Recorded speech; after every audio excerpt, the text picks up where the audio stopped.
Hello and welcome to Cohoes City School District Board of Education meeting tonight, June 21st. I'd like to call the meeting to order at 6:02 p.m. Emergency exits, the same door you came in, or the two on the side, we would meet out front. Can we please stand for the Pledge of Allegiance? I pledge allegiance to the flag of the United States of America and to the republic for which it stands, one nation, under God, indivisible, with liberty and justice for all.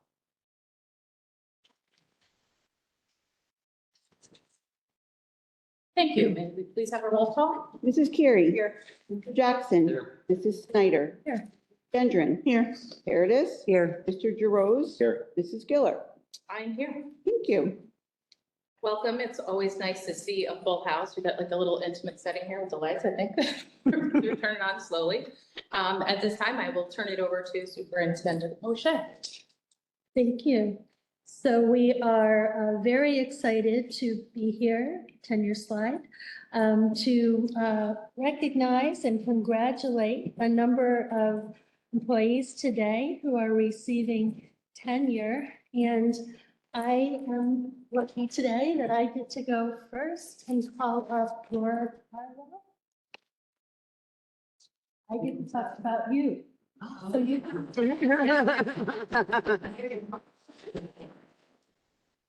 I know.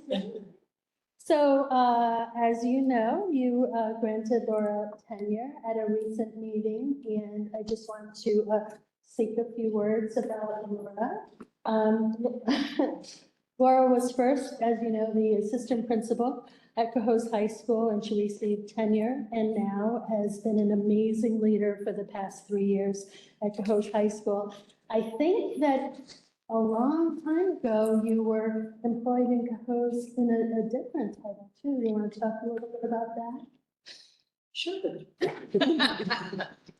I worked at Harmony Hill, I was a maid, and I was a substitute, and worked with Jackie a little bit, and Skype, Victor Burton, and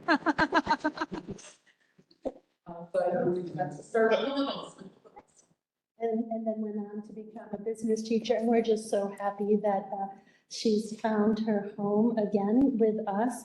Laura excels at and creating a positive environment for staff. Is that right? For staff, for students. She's a very strong instructional leader. She's brought a number of programs to benefit our students and excels outside of the building as well. I know you attend a number of professional growth activities. You're recently enrolled in a new activity entitled Leading Change. And also, can I say the other thing about SAGE? And also we'll be getting her doctorate program at SAGE. So just amazing to work with.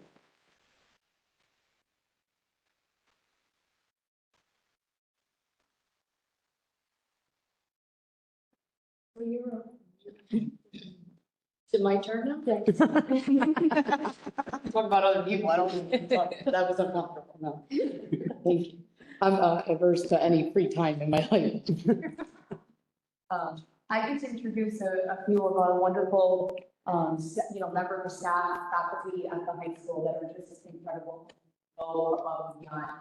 I know there's a certain order I'm supposed to go. Let's see, Ms. Carrie Bottenfield, who really just never says no. She probably wants to say no, but she never says no. And she's a role model, a liaison. She's really all the things to our English language learners. She's more than just their teacher. She's an advocate. She's somebody that cares.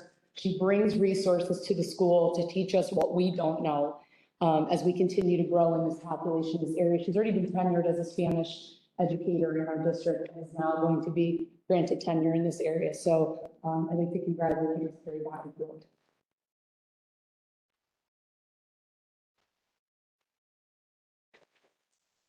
Amanda Bieber, who was technically granted tenure, I think, a few months ago, but is here with us tonight. A new mom, a little baby girl again, and and I got to meet her today. Is one of our just extraordinary school counselors. You don't ever have to worry is she sure that that kid got credit for that regents or that course? Amanda is on top of things. She oversees our AP examination. She helps oversee everything with SAT and PSAT work. So she's our college board liaison. She's a student council advisor. She's always rolling up her sleeves and just getting in there with the kids and doing what she can to make sure that they get the activities that they want. So I am so grateful for her. I hope she enjoys this time with your baby, but I can't wait for you to be back. We miss you and congratulations to you.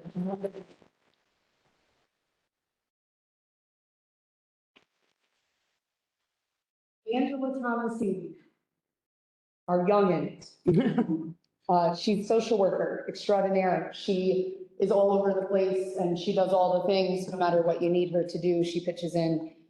She works very closely with our special education department, and Aaron Hill and Matt Flannery, but she's also helping all the time with all kids with whatever they need. She takes on various club activities. She's very involved in the school community. She helps our assistant principal, Mr. Santarcangelo. She helps with SEL. I mean, really, she's there for all of the things. So we are so happy to grant her tenure and recognize her tonight, Angela Thomasini.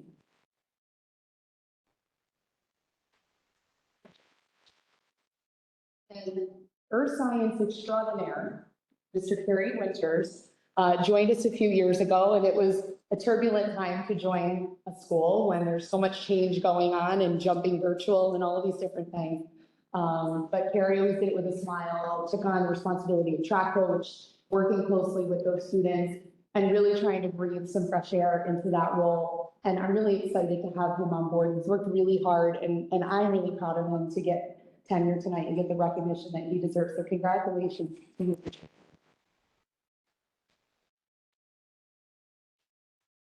Now I believe I get to turn it over to the middle school, yes?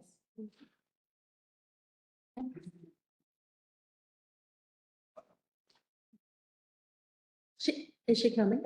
Well, If she is, we can, she's on her way. then let's do some. Well, I don't know, because, so Jen Heaney is on a bus with a bunch of sixth graders, or eighth graders coming back from Six Flags. Well, we'll put you on hold and go through the rest, and then Okay. if she's not here, then you can come back up.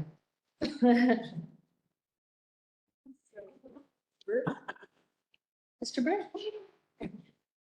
So first of all, this is really hard because I spent my morning saying nice things about fifth graders. They were very nice too. And, Yes. oh, sorry, Mr. Jackson.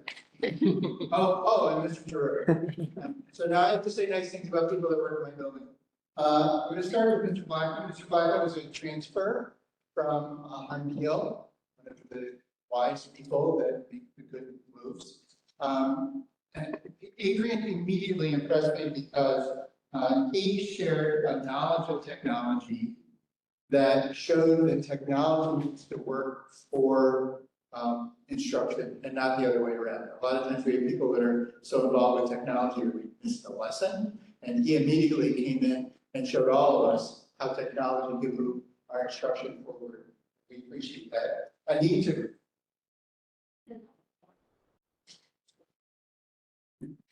Mr. Byron knew that long before any other place to work. He also let me understand the curriculum. He came into fifth grade not having worked in fifth grade before there. And first of all, had a great understanding over the curriculum. But what was most impressive is he's had to make several changes. One, everybody that gets tenured over the next 4 or 5 years gets to talk about right? But secondly, we've changed the way our fifth grade works several times. And each time he was a direct influence and making sure that it was successful. And he understood curriculum better than most people like. He's a student council advisor for us. But I think the most important thing that I want to say about everybody that works in Lansing is the way they understand students and how important it is for them to change students' lives. And while I had a bunch of notes, I had a parent come up to me today at fifth grade promotion and say this about Mr. Blackman, which is better than anything I was from up there. Mr. Blackman is a survivor who is helping raise survivors alongside parents who are holding on by can't say anything in the way you choose minds. So,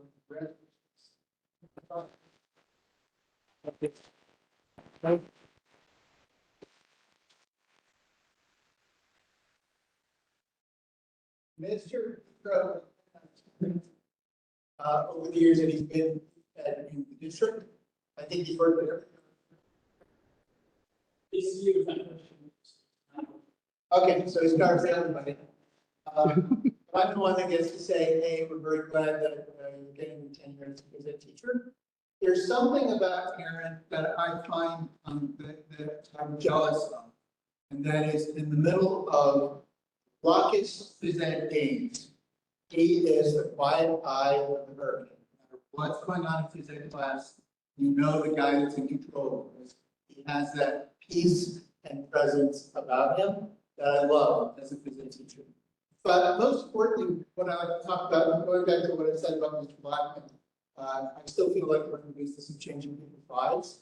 And I got to see one of them was nothing to do. I got to see the coach as a basketball coach. And I'm very sorry my son did not get the chance to work under him. Not that his other coaches were awful, but I watched Aaron not only coach young men in basketball, but coach young men to be young men. And I think that was valuable in their lives, and I was very glad to be a witness to that. So congratulations.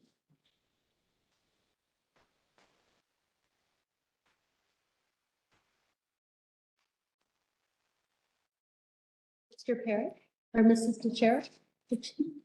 I'm gonna come up. Your choice. Good evening. I'm very pleased to be the one to speak about two of my staff members for tenure tonight. First, I'll speak about Miss Marissa Villasenor.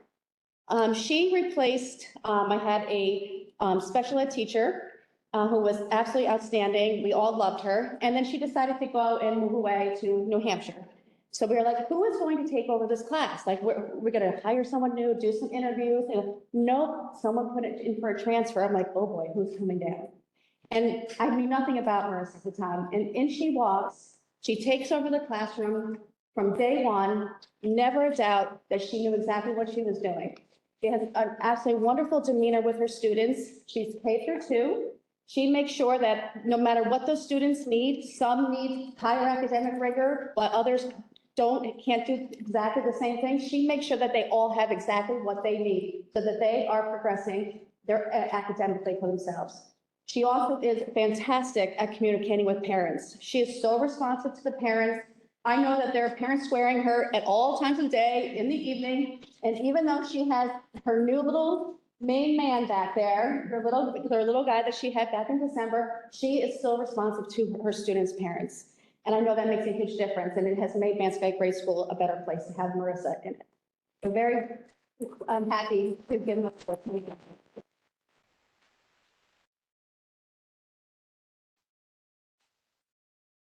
And then secondly, it's my second grade teacher. So for 30 years, Holly Smith was the second grade teacher at Mansfield Grade School. And Holly retired, and there'd be very big shoes to fill. And in comes Amber Della Rocco, who takes that position. And I'm happy to say, I'm sure many of you in here may recognize the name because she is a product of Cohoes. She came right through elementary schools, the middle school, and onto the high school. And she's a product of one of ours. And she is passing it on to the students that she has right now at Mansfield Grade School. She has a wonderful demeanor. She is strict. She is firm, but those kids know that they love her. She sets high expectations for those second graders. She has high expectations academically, but she also sets high expectations for them social and emotionally. She holds them accountable while teaching them how to handle their social and emotional needs. And she has a fantastic relationship with the peers in our building.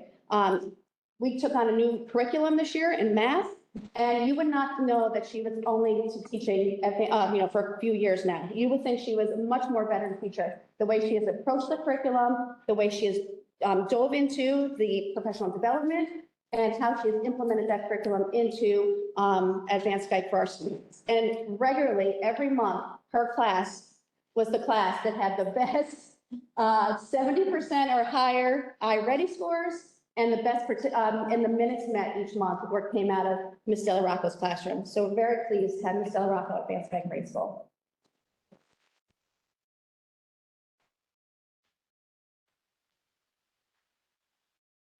Dr. McFarland. So I had the pleasure 13 years ago to meet Jen Heaney when I was first hired here. I think at that time you were a reading teacher of the 72 jobs that you've had in the district, reading, math, everything like that. But 13 years ago, that's when I met her when I first started. And when I first started my administration career, I might not have known much and I was learning, but what I learned right away was how fabulous a teacher that Jen was.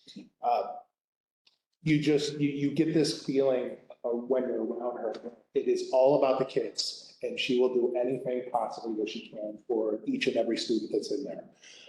She volunteers for things. She does, she just got back from Six Flags. That's the bathing suit and everything. So she's all good like that. So that's why we won't. But she coordinated that whole trip. She does student council. She does PTO. And that's just the things that she gets recognized for. But she does so much more. She's one of the ones that you know that as an educator, as an administrator, as a leader, if I say, Jen, this is what I need, it's okay, Kyle, you got it. And I feel comfortable with giving Jen things to do like that. She did step in, a few years ago, unfortunately, for Lisa Jenra when she got sick. Anyone would have done that. Jen did it, and so here's where she is right now. With every other teacher in this building that I know, my mark of an excellent educator is when I have one of my daughters be with that teacher, and absolutely hands down, I would unequivocally say, all three of my daughters, Aubrey would be a handful, but all three of my daughters, I'd love to have in Jen Heaney's class because that's the type of atmosphere that she sets up in her classroom each and every day. So Jen, thank you for being a staff member here. Thank you for teaching me new things because you're doing that every day. You are a great asset to this community and to the school.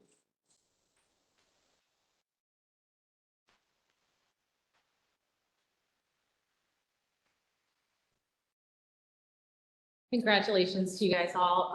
It's funny, this year, we get tenure recommendations ahead of time. We go through the list and there was not a name that we didn't know. And there was not a name that we would even blink an eye at because you're all amazing at your job and you all excel, you all go the extra mile. And so we are just super happy and super thankful that you've chosen Cohoes, and thank you so much for all that you guys do. Thank you so much. So just so you know, when your name is on the board agenda, and after we do some of the presentations, then the board will approve the agenda, and that's when it's official, but I don't think anything is going to. So We got the new guy over here.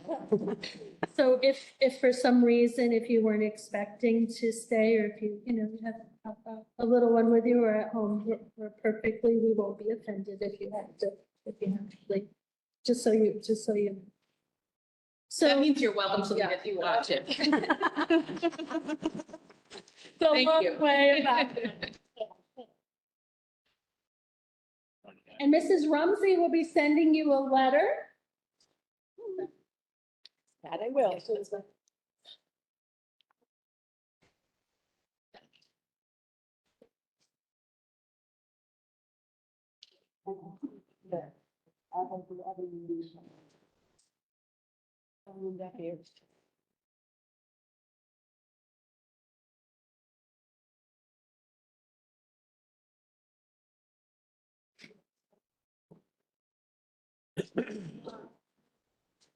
I have the. Do you mind if I find Mrs. Rumsey and present? That way I can see everything. And you can- I think that's Mrs. Rumsey's question. Okay, thank you. I like. No. Here too, Mr. Randall. Okay. So tonight is the public hearing of our district-wide school safety plan. This plan must be reviewed and updated annually as necessary, and then adopted by the Board of Education by September 1st, with at least one public hearing. So after today, the plan will be posted on our website. It's ready to go.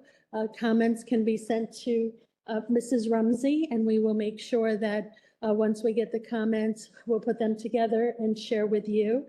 We can also continue to discuss this plan at our July 5th Board of Education meeting. So that's the time frame. And then once adopted, there's a portal that the plan goes into on the New York State Education Department website. So that's the time frame. So in this document, and I'm just going to go over some key pieces. There's a list of the district-wide safety team members. They'll be appointed on the July 5th meeting. They change every year, although we have a lot of continuity in our district team. And also the police chief, the mayor, the fire chief are members as well. So there's a area that talks about district resources and risk reduction and prevention strategies, some intervention strategies. And so the district-wide safety team reviewed this. And then there was time for them to provide some additional comments to see if there was any changes. So the copies that you received, any of the changes are marked in red. We shared them, and it's also in your board folder. So some of the things that we added, they're not all necessarily new. We noticed that they were not in the plan, was use of staff trained in de-escalating and other strategies to diffuse potentially violent situations. We have a number of staff trained in crisis prevention intervention, CPI training. We have 2 in-district trainers, and we're looking to expand that training for next school year. I know that secondary have asked for some from training in that area, and all of our special education teachers in certain classrooms have training in that area. It's a 2-day training. Day 1 is on de-escalating techniques, and it is very beneficial for everyone. So as part of our professional development plan, we'll be expanding that training. Tiered behavioral interventions were added, which you heard Rachel Marcel talk about a couple of weeks ago.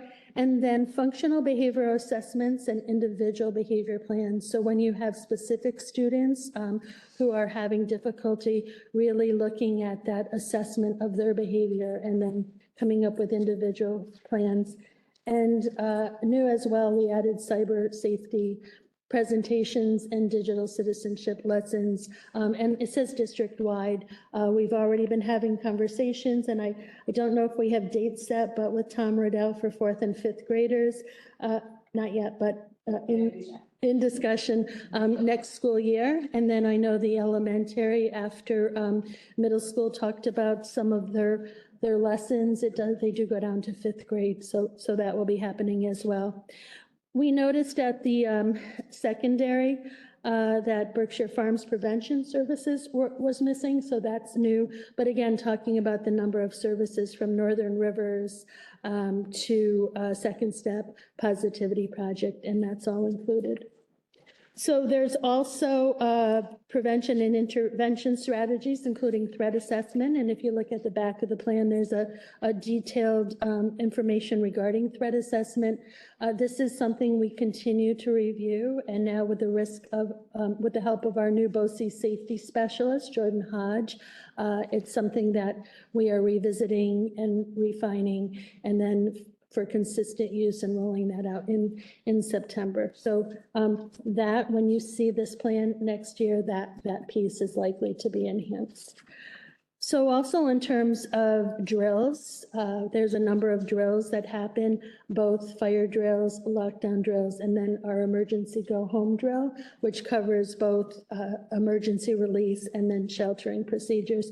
And then I did want to talk about the training session. We moved that around a little bit, but all of our staff take the annual school violence and mental health prevention training that has to happen by September 15th or within the first 30 days of employment for new staff. We also have safe schools training through Utica National. Cohoes Police for the past 2 to 3 years have been presenting at staff meetings, the crisis prevention and intervention training, and then the tiered behavioral interventions training. So any questions yet? Okay. So new this year, and I'm going to turn this section over to Mr. Martinelli, is the emergency remote instructional plan, which is now a piece of our district-wide safety plan. So that was added by the state. Fortunately, we have plenty of experience doing emergency remote instruction plans. And we just needed to make sure that we hit all the marks. The major things are that we can deploy devices. We are one-to-one in grades 3 through 12, and we have a very high ratio for the elementary schools. I would even say today we're one-to-one if we needed to deploy. We also, if we needed to deploy them out, again, we have experience. We can do it at the building level, letting parents pick them up and then even deliver some. Again, we've done all of that and more. We have a provision for broken devices and how they can potentially be fixed. We do a digital equity survey every single year, which is come back to us with a higher percentage of parents having high-speed internet than I originally assumed. Our last one, it was about 90%, but that leaves 10% without internet. There are provisions in here, how would we help families who do not have internet? Again, the things that we've done in the past have been making sure we list out who has free Wi-Fi in the area. One of the things we've talked about is having some connection points outside of our buildings. 2 years ago, during the pandemic, we were able to write a grant to get 100 wireless devices. And that would probably be the direction that we would have to take. We would probably have to purchase some hotspots at the time. I would not pre-purchase them because we would waste a lot of money, but that would probably be how we would close that gap. In addition to that, we would still need to take attendance, and we have provisions for that. And we would have to make sure that our ELL students and our special education students, to the very best of our abilities, receive services. And again, we've outlined a plan for that and how kids can receive speech services and anything else that's on their IEP. So those are all in the plan. Any questions about that piece? So in addition to district-wide plans, each of the buildings has a building-level emergency response plan, and the principals are currently working with their teams, going through any changes and then submitting them to Mary and Jordan. But they do discuss the protocols for specific responses: lockdown, lockout, shelter in place, hold in place, and evacuation. Those plans are confidential because of the level of degree that they speak to each of these things. So they'll be presented to the board in an executive session over the summer, and with a request to approve at an August board meeting to meet that deadline. So when this is posted on the website, we'll also be sending out a parent square to staff and students so they know the availability of the plan, the availability to public comment. Then we'll share feedback. If we have some by the next board meeting, we'll share that and then utilize that to make any recommended changes after we discuss that. So some of the PD that we had discussed at the building level was, those who were named in the plan as part of, the response, what training would, the position need to have in order to know these are the steps I need to take. And these are the actions I need to make while I'm in an emergency and or a situation that needs to be dealt with. So like, what does command center mean? Who is responsible for doing what action? So we had talked about that a little bit. Is that part of this development? Yeah, so our first step was actually at our last administrative council meeting, really refining, talking about what those roles are and making sure that the people who are picked for those roles, sometimes you notice that in two places, someone might have two different roles. Well, if someone was out, that might become problematic. So that was a discussion at administrative council. And then Jordan, our school safety specialist for Capital Region BOCES, will be meeting with the teams, will be working with the teams. He started already. And then that would involve the specific discussions with those buildings about what those roles are. But there was additional information also shared about those roles, more information than in the past to just really make sure we were fine tuning what those people did. And then there would be training. Yes. Like there's a consistent process so that if people transferred to different buildings, they knew there's a process For each role. role. Yeah. Okay. Any other comments? Okay. So I wanted to talk to you a little bit about the school climate survey tonight. It's a pretty in-depth survey, so it would take a long time to go through all the responses and all the different levels. So tonight we're going to focus on the student responses, and I'm going to go through that a little bit. But we've been administering this since 2019. We administer it through Surveyt. The responses are based on perceptions and experiences of the survey takers. And the opportunity is provided to instructional staff, non-instructional parents, and students. So the next slide goes over our participation. Oops, no, the next slide goes over the components of the survey, because what it is, it's used to measure engagement, safety, and the school environment. And it's broken down into some different areas that the questions are tied to under each area. So in terms of the response rate, one thing that we talked about last year at our building level teams was that our student response rate was very low. So we came up with some ways to increase that. And as you can see by the slides, we have strong student response rates, especially at the elementary schools. They're given to all fifth grade students. And this year, middle and high school, we did them in classes. Teachers gave them in the classroom versus on Schoology or Parent Square, really to get, larger numbers. So that's why the response rate went up. Our responses in terms of the other areas aren't as high as we would like, and we'll continue to work to increase those areas. So the next slides with the charts really break down overall in terms of when you're looking at the district totals on the survey, what does that mean in terms of, so this isn't the percentage of students in each building responding compared to the overall. This is the percentage makeup of the responses on the survey. So for example, in the student survey, 47% of the responses are middle school students. So when you look at the district survey, you do have the individual building surveys as well. But you also have the district.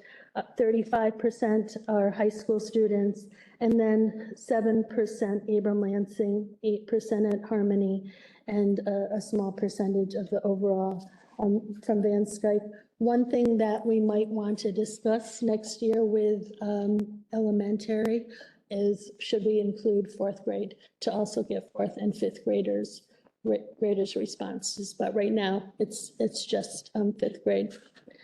So what we did, and I'm going to talk in a little bit about how these are used and how they'll inform both our district and our building plans.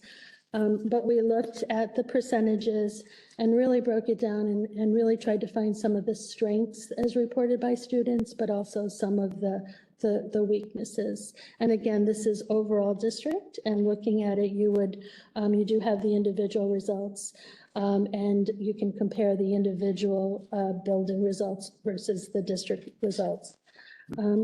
So the good news is that 91% of students indicated that there's a lot of chances for students to get involved in sports and other activities. 89 indicate that their teachers expect them to do their best. If they're absent, someone will notice, and that's a good thing to hopefully help with attendance.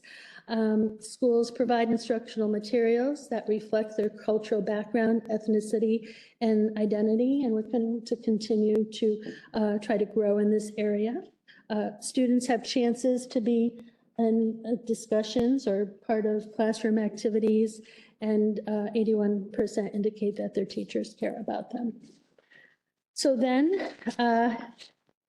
the weaknesses as reported by the students. So some of the wording is a little tricky on the questions. So even though these are lower percentages, you really flip them around. So for example, 19% of students indicate that students stop and think before doing anything when they get angry. That means that on the survey, 81%, got it, of students indicate that students don't stop and think when they get angry.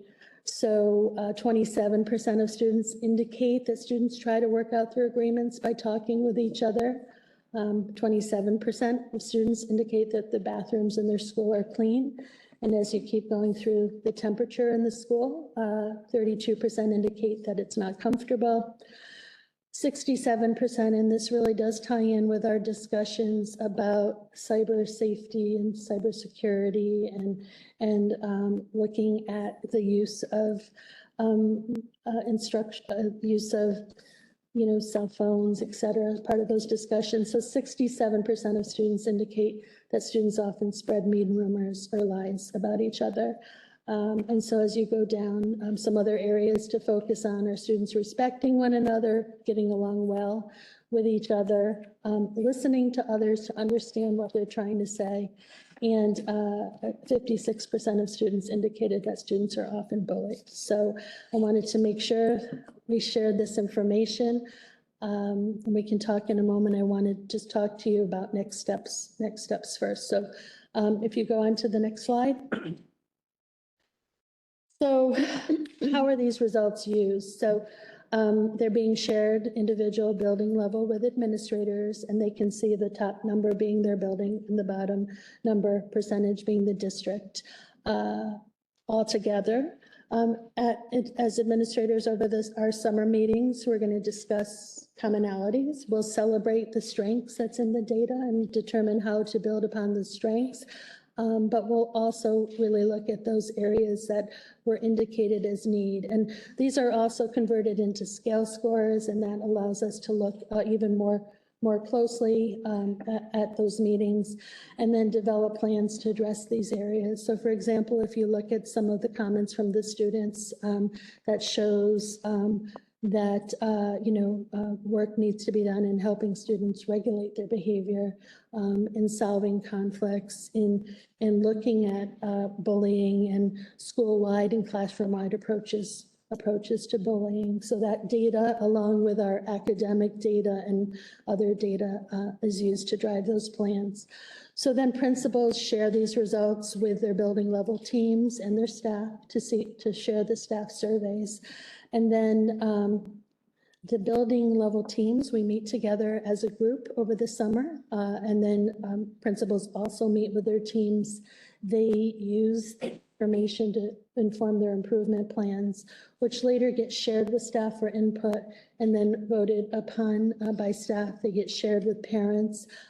There's also parents on the building level team. Actually, it was a high school parent on the building level team last year who said, we really need to get the percentages up and see what our students are really thinking. And that made the shift, instead of doing it on Schoology, to doing it in the classroom. So, and then they'll be posted on our website with communication to parents. Questions, comments? I know those are average numbers, the percentages. Is there a remarkable difference between buildings in terms of those? That's positive. I didn't get a chance to look at them. Yes, so I think at the elementary level, the responses are more positive. And then I would say it does dip at the middle school. Definitely dip. And then it starts to climb again at the high school level, but not nearly as high as the elementary level. Those are the trends. And we can also, if it's not on your reports, and we can also share the data in terms of the scale scores. That would be good. for future meetings too, I think it would be, and again, it's a lot of data to look through and a lot of data to really, we can share. Parents are a much smaller percentage when you look. Our non-instructional staff, we really want to try to figure out how to get more responses because those are very low. And teacher responses, they're not as high as they used to be, so perhaps we can work together to try to determine how to increase those responses again, so we can get a clearer picture from those ends. We'll still share, and for example, what we've started to do is saying, okay, here's what the students are saying to this question, what are the teachers saying to that question, and we'll share that information out as well. So, and I would love to see this become a regular agenda item as far as updates on how things are going. Are they improving? Are they not? Yeah. I think it's important to keep our finger on that. I agree. And which is why we can continue with the data and then also continue with next year, quarterly sharing of, discipline and other types of data at meetings, and then having discussions about what are some of the initiatives and what are some of the trainings we're doing. Ms. O'Shea, do you feel, since the kids are taking these surveys in class, that it sparks conversation about the why? I'm not sure. Can I defer to the administrator who's providing? So I know that gave this in middle school, specifically 8th grade. The students wanted to talk about the survey. They really exciting may not be, but they were asking it to be more enthusiastic. They really wanted to dig into the questions and do more. And Chris Moriello's, it took almost 2 or 3 class periods to start to discuss and write down some of the things. What they were saying, if they were questioning, what does this mean, or why is it like this, or what else could they do? So it did spark some strong conversations at upper grades, which Chris shared with us, which is going to help us with the launch of PPIS. It's not all here to PPIS, a lot of what they were saying. That's good sources. Right. So for the future, knowing that, and I'm going to ask elementary in a minute, that might be good after the survey to then really have some planned discussions with students. Now that don't want to do it before because we don't want to change the survey responses, but after at the elementary level, have you heard much about students talking about the questions after the survey? Or? Before, about, they seem to trigger the fact that a part of the process. Someone's really interested in it. Not so much the actor thing. They were finished with it. They were having a part.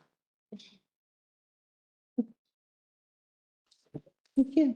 So I think that, one of the things that we had talked about, like as we're developing our priorities for next year, having this as a regular agenda item, but also making sure as we're putting our plans together, we have a timeline set of when are we going to reflect back? When are we going to be able to, like, what data are we going to use to, see the progress here? And I think that's something that's important as we're being presented these plans that, we know that this is because of, certain things, and whether that's, our social emotional pieces, we've got, of course, our academic pieces, but, having a timeline and, knowing and expecting to be able to have the information ahead of time for us to kind of review and be able to see, I think it just allows us to pick our heads up, because oftentimes we're just reacting to situations. And I know that this year was kind of, we're all in, and, whether you're ready or not, we've got to get, started back up with some kids who haven't been in school in a little while. And so I think this should be a really big eye opener for us, to see that we've got a lot of work to do. 50% of responses for kids to say that they've been bullied or they know someone who has been bullied. I think that's a pretty eye-opening fact. So. I agree. At a recent meeting, well, maybe it wasn't so recent, everything's a little bit of a blur right now, last week of school.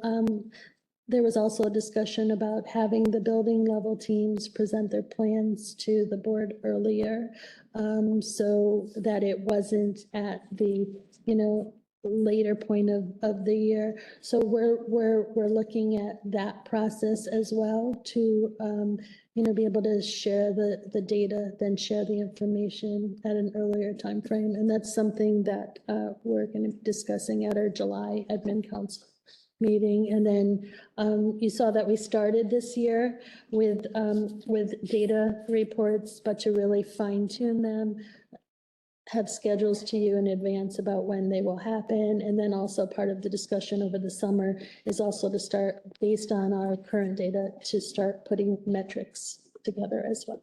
I think it's also important for us to mention that, this isn't just a school problem. A lot of these things are happening outside of our buildings and so kids are answering questions, based on school, but their perception of what happens in school and what didn't happen in school. So having those community partners that Rachel's working with, not only to establish resources, but then to open lines of communication of, these are the expectations that the school sets forth, and maybe, you would have something similar in your business or, how you communicate with parents.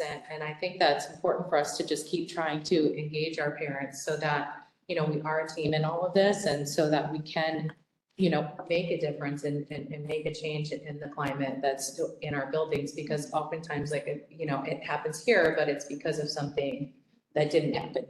And so like those parent engagement pieces, making sure that we're being really communicative about what our expectations are and, where we see our kids, even if it's not great news, we come up to a timeline and, we have a deficit. We see that we're not making gains. Well, I mean, I feel like it's important that our greater community, school community know, like, this is a real issue and we are trying to focus on this, that, or the other, but we need to, communicate our successes, but we also need to communicate our weaknesses, where we can say, hey, we need your help, we need your support, and this is how you can do that. And so I know that we had that presentation and, whether it was well attended by parents, we have the resource now and it's available. But I think we still keep pushing the envelope and still try to get them to come into school and hear what we have to say, because we do have experts here. We do have people who,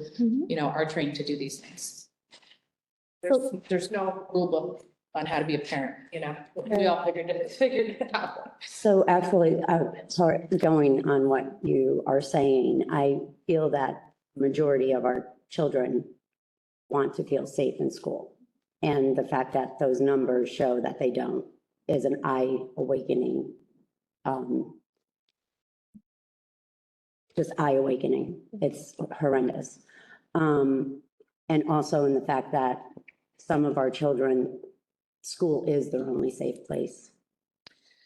So I think if we can dig a little deeper into the data, because there's some other responses that we can share, such as, and I don't have it right in front of me right now, but so for example, more students, a higher percentage of students still felt safe in school versus students that, indicated the bullying. So I think looking at some of those numbers, but I agree with, we really need to look at this is where we're sharing. But I think we also numbers. look at the time of the year that things are happening too. Yes. I feel that if some students are getting very anxious, it's the end of the year, they're going to nothing. This is where they've been, a structured environment. And I think that we need to be looking at the students during the time of the year, doing the climate study, like in the middle of the school year, is going to be a totally different thing than in the beginning of the school year or at the end of the school year. As we've seen in the middle school, how many fights and suspensions have there been in the past month? It is a compared to 2 months ago or 3 months ago. And I think those are the things that we need to start adjusting our training towards, and what we're doing with our children towards too, is that we need to, really feel that they're just as anxious as we are to get out of school, but what they're going home to is not what we're going home to. So I feel like, all of everything that we're doing obviously is all good because we want our children to be safe. We don't want fights to happen. And more importantly, we don't want our teachers or anybody that works here to be unsafe. Yes. So a lot of I think in Mary Ann's point, in that we continue this on the agenda, is that you need to be getting a pulse of the schools at all times of the year. So we can make this a regular standing item on the agenda and continue to discuss just to a few of your other, topics that you just mentioned. We've had 2 professional development committees this meeting so far this year with teachers and staff. A survey just went out to all of our staff, and at our committee meeting, there was a big focus and request on training in certain areas. So now the survey is trying to refine that a bit, and we ask questions like, is it priorities and et cetera about classroom management, conflict resolution, teaching students self-regulating behaviors. I mean, it might be all of the above, but then to also look by grade level bands and in terms of who is feeling, new teachers and more experienced teachers, the need for more training in that area. So that is something that will be part of our professional development plan, and we can report on that ongoing, but also really looking at the behavioral metrics. The survey is once a year, and we've looked at the best time to administer the survey in terms of trying to get more parent responses. I'm not sure if it really makes a difference. So in terms of the parent responses, because our numbers of parent responses are about the same, even when we do them at parent conferences, but looking at when this happens, but then having other metrics in place as well. But if you're going to get the children involved in the discussions, I think the children should be surveyed more. I mean, yes, If it's just even a pop-up question, we Yeah, exactly. things that, Yeah. really having a struggle with. And maybe that's like a quick check-in with our kids to say, how are you feeling? How are you at? I think it's important for us to look at data, obviously, the time of year, those things, they certainly affect student behaviors. And, if we can isolate, where our spikes are, but, even just a quick check-in. Yeah, I mean, yes, we all want to know about the parents and stuff like that, but most importantly, we want to know how our kids are feeling in school and if they're feeling safe and protected and if they're not being bullied and stuff like that. So yeah, once a year, ask the parents, but I feel like it should just be a consistent thing more with the kids. So how long does the survey take for students? About 20 minutes, 15, 20 minutes. But the idea of then taking maybe the the ones that we need to focus on the most and then refining, that could be an ongoing. We talked about like the survey. Right. It's not really the most effective tool. Some of the questions are a little bit confusing, that misleading. And I think, it's not to say we can't develop our own process or our own questions, throw out a quick Google form and, fill out 5 questions. We're not asking you to take up 20 minutes. It's 5 minutes, just a quick check-in where you're at, don't have to, it can be anonymous, we don't have to use the tool, that the state says that you have to do this once a year. Fine, we'll do it once a year. But, the questions themselves, like I said, can be a little bit, difficult for kids, and it is a cumbersome survey. So part of it is we do have to administer a certain type of survey. So, but I agree. And looking at those questions, working, and the questions might be different based on building need when you look at the data by building. And pretty much, I mean, if you go point blank, 5 questions. Do you feel safe in school? Do you feel like you've been bullied? Do you feel like the teachers protect you? Whatever else. There's There you go. another question on there. It didn't, it wasn't on one end or another, but it's do you feel like you belong? And I think that's an important question as well. Yeah. And there's an opportunity to sort of build this into some of the PBIS activities as well, or just overall, like second step discussions. There's a couple of presentation programs where you can set it up. Everyone scans a QR code and basically is answering the questions, and then the teacher can go to the live responses and then basically use it as a discussion point. So I think one of the things that we as a board have to keep in mind is that when we start looking at data about resetting the culture and the climate, the numbers are going to be bad. And they need to be bad in order to reset. Absolutely. We wouldn't have to reset the culture and the climate if the numbers weren't bad. Right, well, we need to like understand that and not be angry, suspensions up, or, you know, we have to clear it out. We have to start over and reset, and it's gonna get worse before it gets better. So I think we have to be aware and supportive of the teams as they're doing that. Yeah, I mean, what I'm saying is that obviously it's cyclical too. I mean, some, what's happening in the schools, and that's what really, like, we really need to start addressing that then. Just like I mean, being, don't take it as pointing fingers. It's like, we've got a problem that needs to be solved, and we need to figure out how to do it. Yeah. And, Right. you know, that's really what it comes Right. down to. And like I said, whether that's positive that we're sharing out, or if it's negative that we're sharing out. I mean, I think that it has to be equally weighted and, you know, treated the same. And, you know, folks need to know where our struggles are, and it's not about pointing fingers. It's just that this is where we're at. We all have to do this together, or we're not gonna get anywhere, because the kids that are in Jacqueline's building are going Kyle's, and then they're going to Laura, you know what I mean? So we all have to do this together and figure it out, you know? So I think that it's gonna be a community, school community type of situation in order to make improvements. So good point. I agree, and thank you, and that's why this slide is, you know, created and shared to really say, yeah, here's some issues, and now let's work together and move forward. Thanks for your honesty with that. Thank you.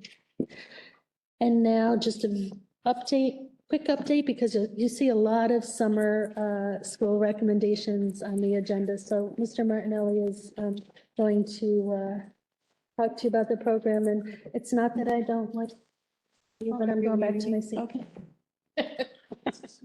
I gave everyone a quick summer summary. We started this last week. There's multiple programs. There's a lot going on in the summer, and this gets distributed. So everybody, at least, you know, if they have a question, they can reach out to people.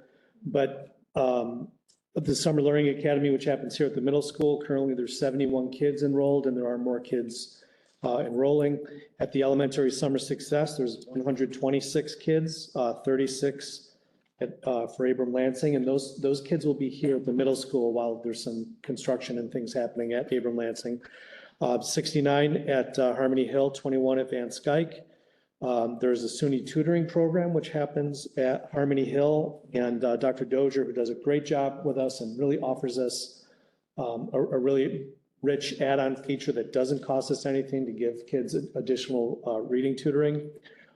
There's 19 kids in that program, and that's at the max of what she can take with her grad students. We almost always max that out, and I would say all three elementary principals really vie for as many seats as they can possibly get for their kids. They're always good advocates. Extended school year, which is our students with disabilities, there's 58 kids enrolled across the three programs, one at CMS, one at CHS, and an elementary one at Van Skyke.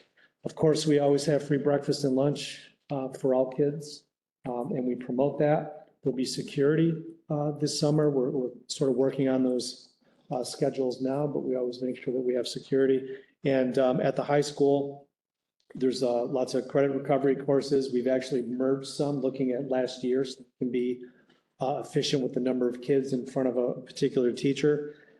There's a ninth grade academy, and we have certainly already organized, posted, and have our Regents Review set up. So give kids a little bit of help as they prepare to take a Regents test. So a lot going on this summer.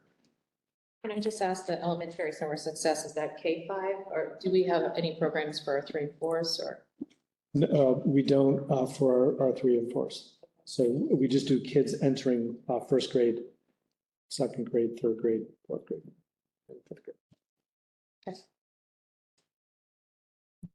Is there a thought to ever do anything? It's not the grant fund, it's not part of the grant, right? Yeah, no, I mean, again, we could always do that and would embrace it. We would have to pay for it.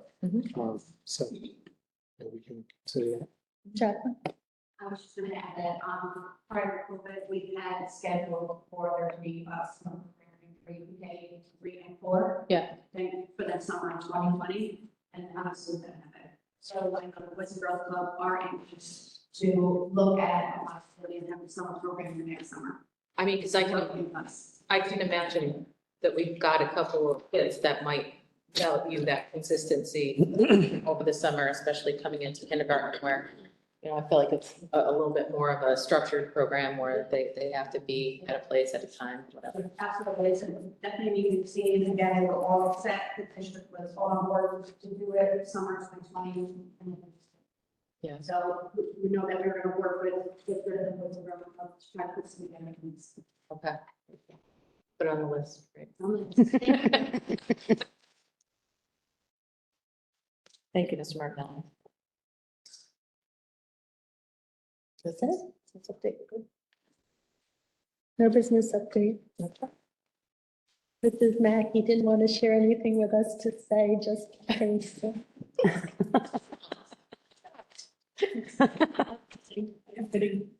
Okay, so on to our, the agenda portion. Does any of the Board of Education members have discussion on agenda items? And lots of approvals for contracts and some reports, so getting ourselves all set for summer.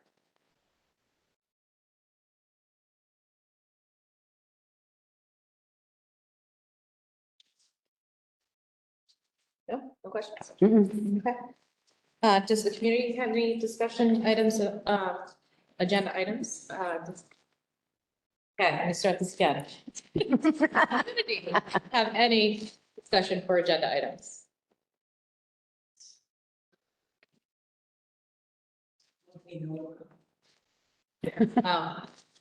Not sure that that's possible. I said.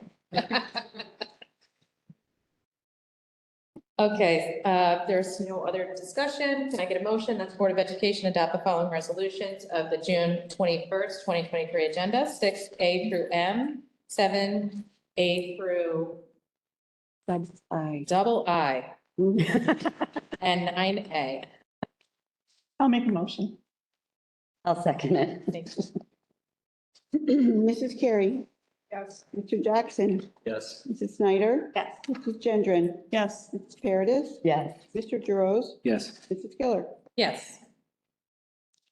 Any comments from Board of Education members on anything not related to the agenda? Anything at all? Let me say that end of the year activities have been awesome so far. I can't wait for the next week, so. Yes. I would like to agree with you.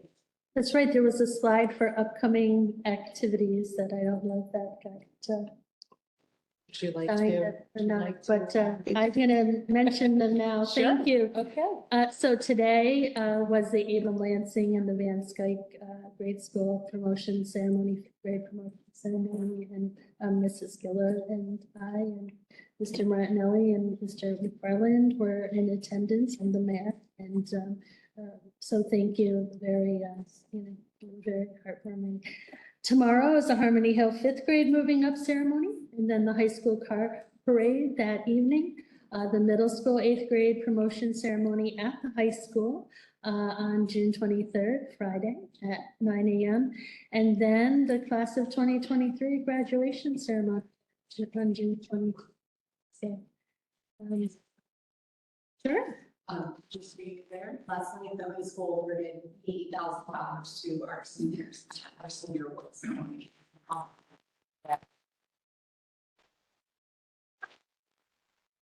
I do have to say that I attended it last night, and the sense of community and the involvement and just everybody that got up to present whatever award they were giving, and, just hearing about anything that was, the history and why they do for Cohoes, that they do for Cohoes.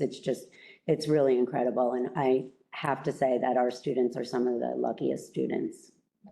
I mean, I didn't cry at all. I know, right? Crying more at this than And mine. on that happy note, given all that we were talking about earlier, not to lose sight of all the great things that we do in our community and our schools. Thank you, guys. Okay, any comments from the audience on anything else? 32 seconds. Yes, Bird. Yeah, at your last meeting, you accepted, I got confused when I was saying anything, but at your last meeting, you accepted the resignation of Jen Crescetti. And that's an amazing loss for our district because of the boyfriend issue that I wish I had taken care of sooner.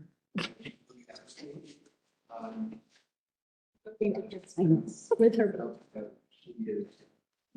She has been an exceptional part of our building and our district. And to put that out in the universe, that it's a great loss that she did. Thank you, Mr. Rick. Okay, just to mention, we had quite a significant policy review, first readings. Now, a lot of these are just no changes and or minimal changes, of language from position types, what we call them now. So I know it was a lot, but we will get through this entire cycle with very minimal, corrections. So we'll do a second read. Ms. Rumsey will put on what changes have been made. We did send them for review, so if there's any issues, just let us know. Also, just again, congratulations to all the tenure recipients.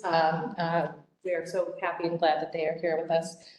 Dates for future meetings, July 5th is our reorganizational and business meeting right here at Middle School Library at 6 p.m. Can I get a motion to enter what? But we're just gonna have the one meeting in July. One meeting in July, sorry, one meeting in July. And then you can all have a little bit of a break and then come back in August. Be ready to go. 2 meetings in August, yes. Thank you, Ms. Carrie. Thank you. I just want to make sure I didn't have the pumpkins.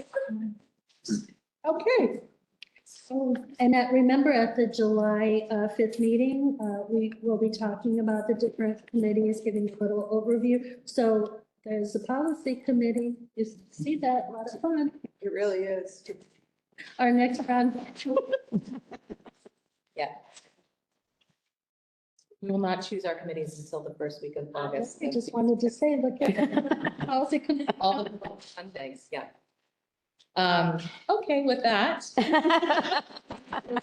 Enter into executive session at 7:09 p.m. to discuss the evaluation of the superintendent. I will make that motion. I'll second it. Mrs. Carey? Yes. Mr. Jackson? Yes. Mrs. Snyder? Yes. Mrs. Gendron? Yes. Ms. Paredes? Yes. Mr. Gerose? Yes. Mrs. Giller? Yes. Thank you all for coming. We'll see you next.